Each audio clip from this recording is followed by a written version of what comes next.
Ay dilemin, senin için neler çektim. Ay dilemin, hasretine hasret ettim.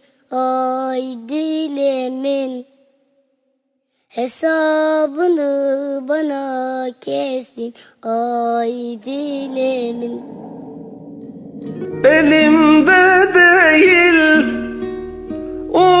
unutmak kolay olsa elimde değil, boş vermek kolay olsa elimde değil, hayaller gerçek olsa yanımda yar olsa.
Aydı Leman, beni bende tükettin. Aydı Leman, gençliğime yazık ettin. Aydı Leman, elimde değil, unutmak kolay olsa elimde değil, boş vermek kolay olsa elimde değil, hayaller gerçek olsa yanımda yar olsa.